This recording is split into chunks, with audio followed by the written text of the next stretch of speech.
So, a very good evening, Hemantji. Let me start with thanking you for being part of this knowledge session that we would want to put forward. Thanks a lot for coming on to this. To start with, Hemantji, to set the context, why don't you run through the growth profile, through the entire idea, the genesis, how you came about this, how you took this SV Agri as a concept, and right now you're revolutionizing this entire thing in the country as a leader in the potato agri supply chain. Why don't you spend some time onto this, which will then in a way would also set the context for rest of the discussion. To start with, when I talk about SV Agri, uh, my I am a graduate from Pantnagar in agriculture engineering, and I did my post graduation from IRMA. Post that, I worked for 16 years with corporates. I worked with Nagarjuna Fertilizers, Marico, Dabur, Pepsi, ITC, Walmart. My last assignment was as head of produce division for Walmart. I was looking after the complete merchandising. In my journey, I got introduced to potatoes in PepsiCo in 2002. And I found this crop to be a very wonderful crop, right? And I started seeing it as an instrument of change. Because I got introduced to the science of potatoes, the business of potatoes, and I started loving it. So I had a very serious feeling that this all can be done very differently. This all can be transformed. And with this idea in 2008, I started SV Agri.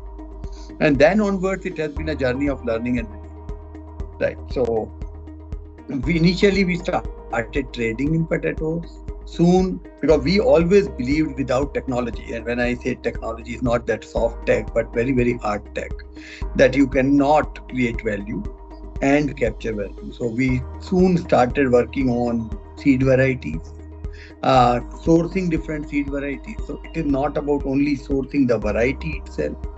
It is also about producing the right quality of seed, which takes 4 years, and then establishing a marketing network. So, and everything required its own challenges. To get new varieties, you have to go out, convince those giants who already have those varieties. So that was one thing. We could convince Agrico. We signed our MOU in 2015. We signed our joint venture in 2019. But it took me 4 years to convince that we are the most suitable people for them to get in and for the entry into India. On the other end, we started building our aeroponics, our whole seed supply system. So that again takes 4 or 5 years to build and start operating.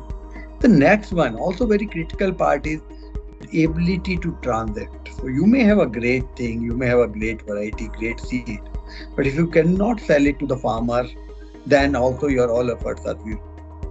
Right. So building that network, there are those relationships. And now when we wanted to introduce new varieties, it was not ending at only selling seeds, but also going forward, storing the potato properly, because 80% of the potatoes are stored in this country, and then further marketing it and capturing value. So the whole idea, it took us almost 15 years to put the whole thing together. But now I can actually supply a different potato to a different industry in a completely planned manner. One example for all of you is, I believe you are based out of Bangalore. You go to Big Basket or Super Daily or Zepto, and in a week you can go log on to Amazon and order Charisma potatoes. Now, Charisma potato is the only low glycemic index potato in the world. Now, this variety of potatoes, we could get it from Agrico. We produce this seed. We got it produced from the farmer, bought it back, packed it in a brand, and made it available to the customer. And we are delivering it today in NCR and Bangalore. Now, when we deliver it to the customer, we capture value. Why customer orders it? Because it's a healthy potato. Right. So the whole chain has been put in place. So we supply to industry different potato for jeera aloo, different potato for vada pav, pav bhaji, different potato for chips, and different potato for french fries. So Right. So till now, you had seen potato as only potato, but now we are able to create so many different type of potatoes. In fact, last year onwards, we have started exports of potato as well. So India has an advantage in potatoes, and so that also is a leg that we added. We started working very closely with processing industry and our engineering division. So we have a food engineering division, which basically was solving the problem faced by our customers, which were largely small processors. Now it started growing, and we found a very sweet spot for it, which has not very large processing machineries and not very unreliable machineries and products like China. Now, in this segment, also we started working with them. Today, I can tell you that we have a 50 crore food engineering business. A lot of the branded snacks that you eat have come out of our lab. So, be it Crusties, lot of BKG products, lot of Pillow products, lot of companies, lot of products coming from their stable were developed in our lab. So it's become a fairly large width of the business. It also makes it very strong. And no single customer has more than 5% share of our. So it keeps us balanced from all segments. Sure, Hemantji. Thanks for taking through the journey and how you are bringing value to multiple, not just the end customers, but the intermediate processors, small processors, large processors, industry, in all together in the entire value chain. Just taking this a bit forward, we understand farmers are also a very important part in the entire value chain of this potato cycle. How, if you could throw few lines onto it or your thought process, how this is bringing value to the farmers, making them more different perspective in terms of economic freedom or better crop or better advisory. What is the value proposition that is coming to the farmer segment via your intervention? So there are three things that we do, and which makes it potato is not in short supply in this country. Important is that the right potato is not getting.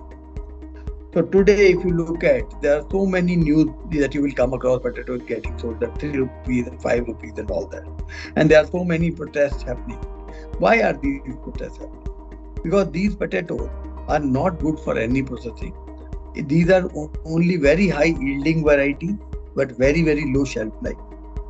Right. So we have, and just to produce more, we have got into a pursuit where we just made potato a commodity. What we are doing is we are premiumizing the commodity. So we are looking at each and every segment. To give you an example, for Charisma, we give a fixed rate to the farmer. Right. So today, while farmers in general are getting 3 rupees and 5 rupees a kg, my Charisma farmers are getting 10 rupees a kg.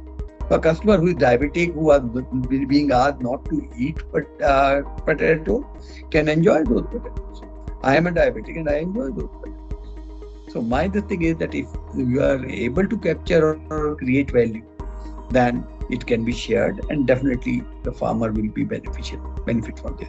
Similarly, the story of French fry farmer. French fry potatoes are selling at 12 rupees a kg. So you have chips potato which are selling at around 11 to 12 rupees a kg.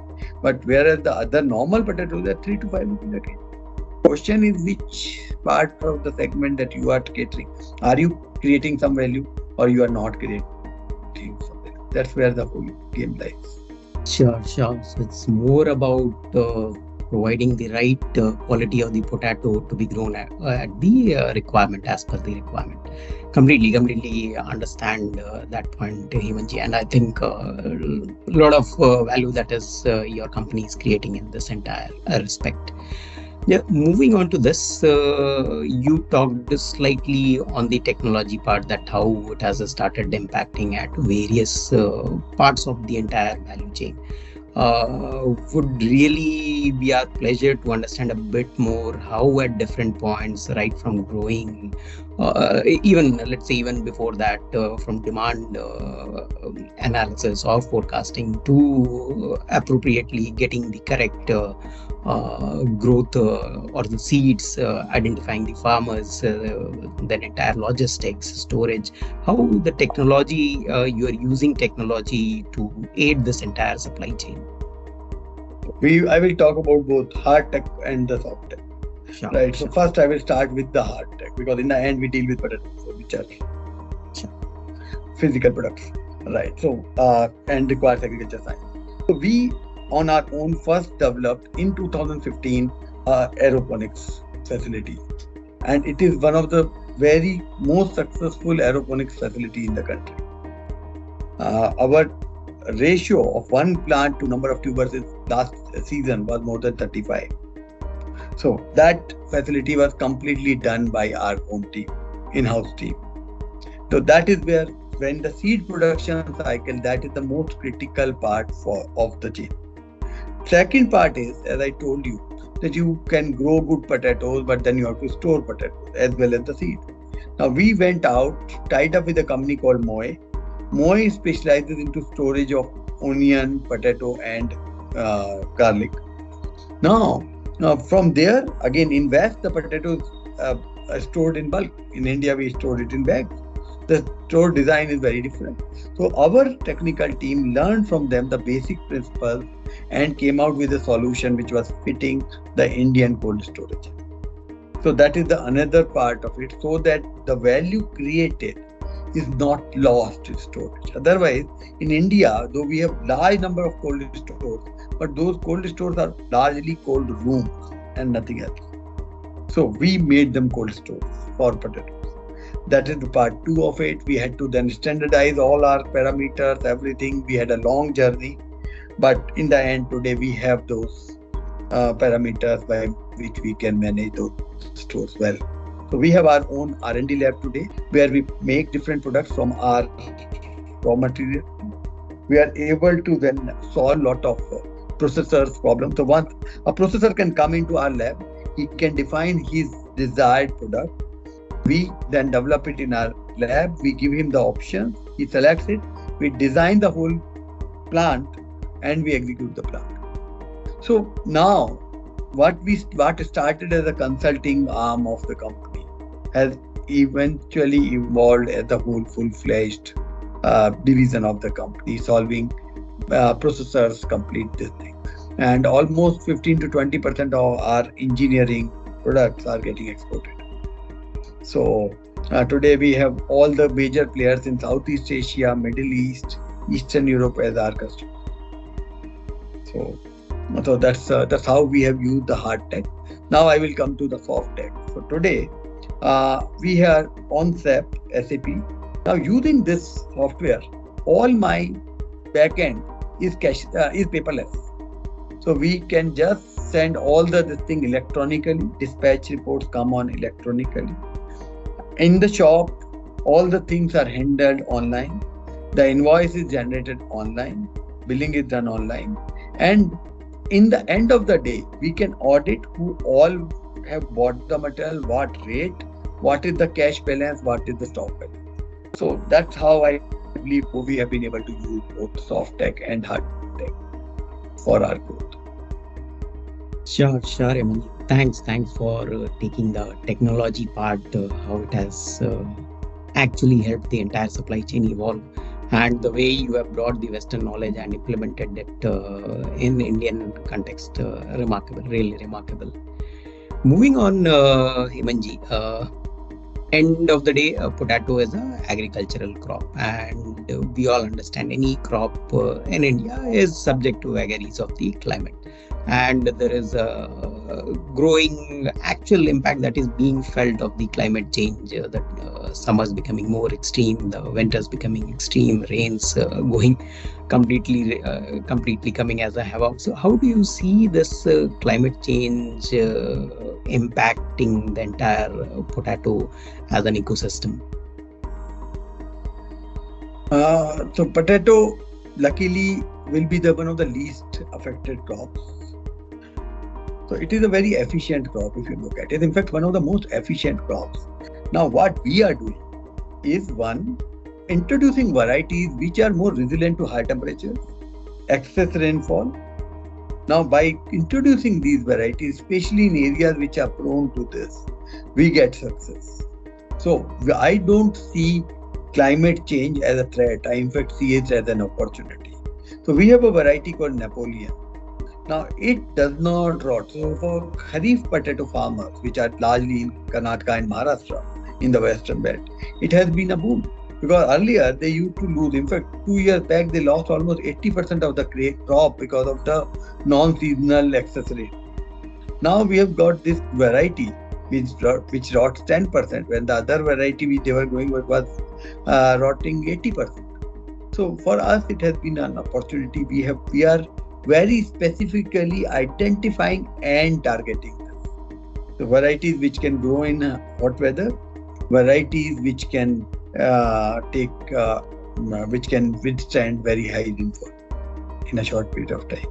So these are two challenges that we have been working and actively looking for solution. And for us, it's an opportunity. Great.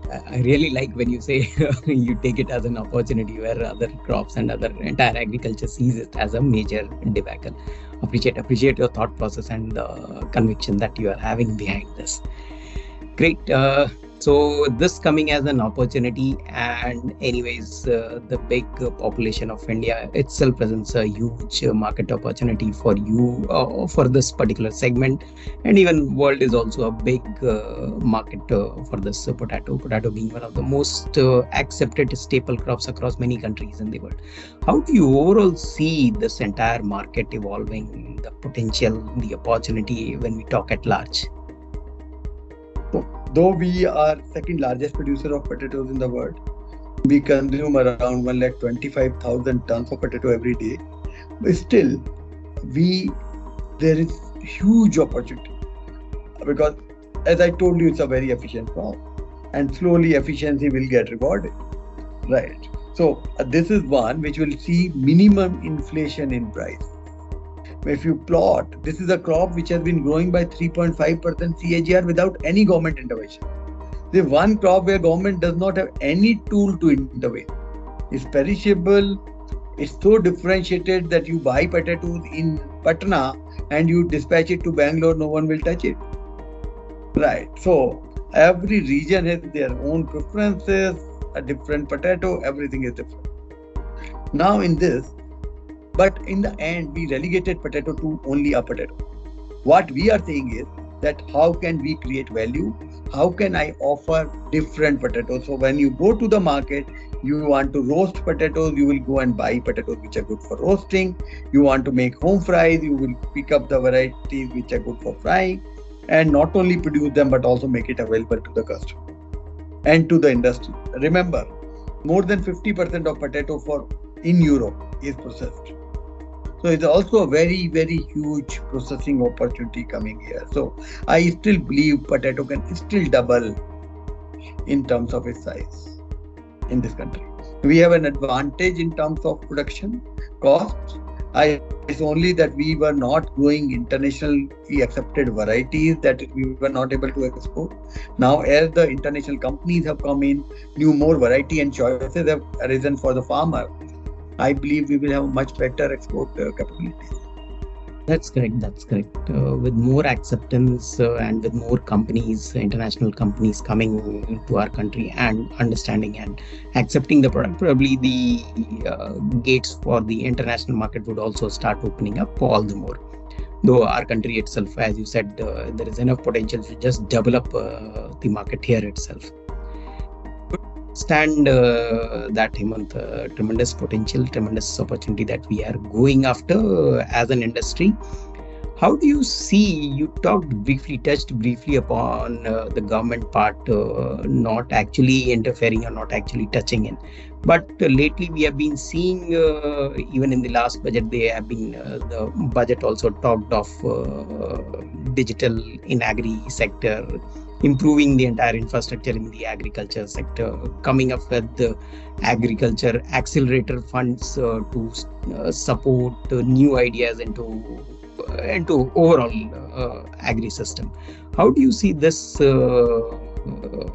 support system coming up or enabling, or is it just at a very outside the gate sort of view that it is being taken? What is your view onto it, As, Hemant? as an entrepreneur, I believe definitely these accelerators and incubators are a big support to a new age entrepreneur. I myself started this company. There was no one in my family who had a business. So I know the kind of challenges and questions you have, for which you may not have easy answers, and you may learn very hard way. So with these accelerators and incubators, I seriously believe it's a very big thing. And future we will have hundreds and thousands of better entrepreneurs than me myself coming out of the in this country. So that's 100%. I am completely on with that idea. Though a lot of FPOs are being formed, I'm sure that lot of no see as about all the private businesses. Now out of the 100 businesses, only one survive. Similarly, I believe out of 100 FPOs, only one will survive. But in the end, it will be a farmers organization. And even one Amul, what can it do to the industry is something that we all know. So I personally believe that yes, we must try. And even if we have 1% success, I'm done. I believe it's very good. Sure. Perfectly appreciate your point here, that whatever is coming up is definitely towards the betterment of this sector, and even if that helps by 1%, that is good enough for contribution that would come. Really appreciate your thought process onto it, Hemant. Moving on to it, we got associated lately with the company, with your Revit company. Now, how do you see a financer, apart from whatever growth accelerator funds which are there from the government, as a private financer or as a streamline financer coming into the entire ecosystem and creating value for you? See, fine. Okay, so since I have built this business from scratch, I can tell you, role of a financer is very, very important. It is also very important that financer does not only understand numbers, but also understand the underlying business. Right? So it's a business which creates numbers. Right? So I have gone through all kind of journeys, ups and downs and all that. Now, what I find is that there are financiers who will only look at numbers. They will come looking at numbers without understanding why those numbers are coming and get caught. And there are financiers who understand why there's up and down and what are the business requirements, and then they will adjust to it. I believe the role of private is very important. So they have a very important role. That's one. Another thing is very important that they understand the business, because every business has its own way of working. Now, once they understand, they also know the kind of opportunities and challenges which come in. Right. So I very seriously believe it's very important that the private financiers have a very good understanding of the business, because then they can play a much bigger role and in actually laying down the path for the company. So understanding of the challenges, of the financial requirements, the kind of growth that one company is looking at, I believe it's a very, very important role that they have. And our banks fail in that completely. So that's an opportunity for a private financer. Sure, Hemant. So that exactly hits the bullseye. That is what the philosophy with which we at Vivriti Capital work. It's not just the numbers; it's the entire business. It's the management. It's the idea. It's the concept that we take into consideration before goes into our final decision making, and it's just not the overall number. So perfectly aligned with your thought process in terms of a financer coming on board and taking the journey forward for you. With this, Hemant, I would thank you for your time. Thanks for taking us through such important knowledge bites of the industry. Yes, in future also we would definitely like to get some more such bites and some knowledge bites from your side, who has been a veteran to this spectrum. Thanks, Hemant. Thanks. Thank you, Rohit. Thank you. I would like to thank Vivriti for giving me an opportunity to talk to all of you.